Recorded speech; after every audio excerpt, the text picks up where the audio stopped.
membuat suhu menurun tajam dan sirena ambulans yang melintasi jalanan terus terdengar pada Minggu malam di berbagai kota. Dokter spesialis jantung bahkan menerima 3 hingga 4 pasien serangan jantung dalam satu malam. Penyakit kardiovaskular rawan terjadi pada kaum lansia dan penderita kolesterol, tensi darah dan gula darah yang tinggi, di mana suhu rendah akan membuat tensi darah tidak terkendali dan kematian mendadak akibat serangan jantung. 当你的皮肤直接接触到冷空气的时候，血管会收缩，这时候就会比较容易产生一些血管性的事件发生。 Gelombang udara dingin terkuat pada musim dingin tahun ini membuat suhu di kawasan Tainan ke utara dan Yilan berada pada sekitar 10 derajat.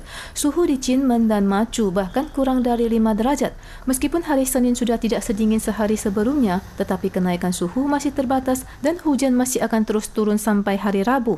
但整体来说，到了周四、周五之后，水汽会逐渐减少。好消息是，以目前的资料看起来，228连假的天气应该会是比较舒适稳定的形态。 Biro Cuaca Pusat CWB melaporkan bahwa gelombang udara dingin ini akan melemah pada hari Selasa dan suhu sedikit menghangat. Namun, akan ada gelombang dingin berikut hadir pada hari Rabu sehingga suhu menurun hingga akhir pekan. Cuaca pada libur panjang 228 akan lebih stabil dan nyaman.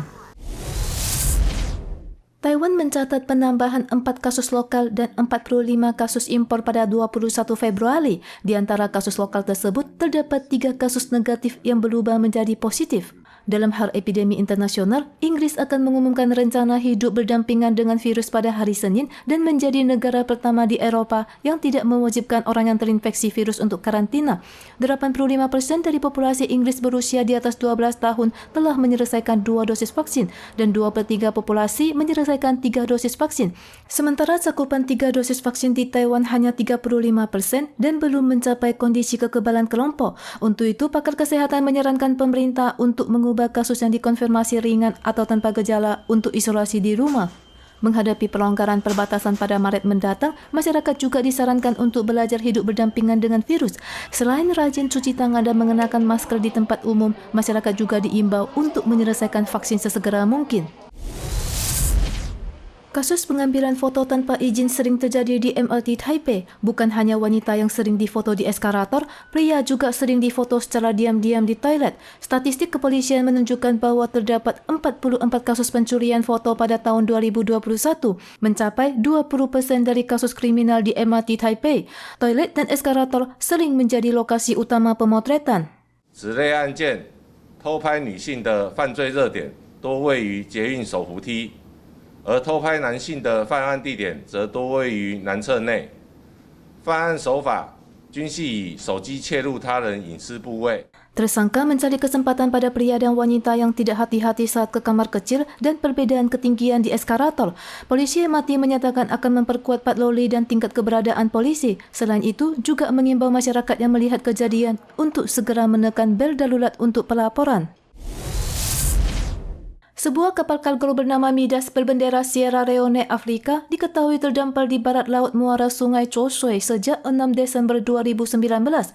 Hingga bulan November tahun berikutnya, baru diketahui keberadaan 6 ABK asing yang diminta untuk menjaga barang di kapal. Selama hampir 1 tahun kapal terdampar, ke-6 ABK ini tinggal di kabin kecil dan hanya bisa makan makanan kaleng.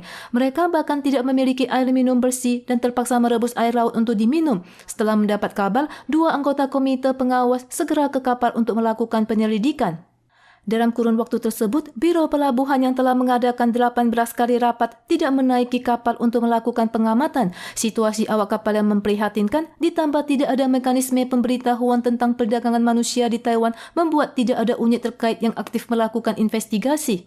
移民署海洋委员会他们对于米达斯的船员遭受克扣薪资、欠水、欠食物、被要求不能下船，就是人身自由等情势，欠缺敏感度。 Yuan pengawas mengatakan bahwa meskipun terdapat konvensi perburuan maritim, tetapi tidak memiliki mekanisme penanganan yang memadai. Sementara Badan Patroli Pantai dan Departemen Imigrasi juga dinilai kurang peka terhadap masalah.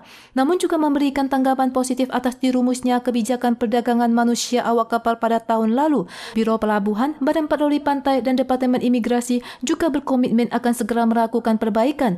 Namun usulan koreksi oleh 2 komite pengawas kemudian setelah rapat komite diganti menjadi peninjauan dan perbaikan.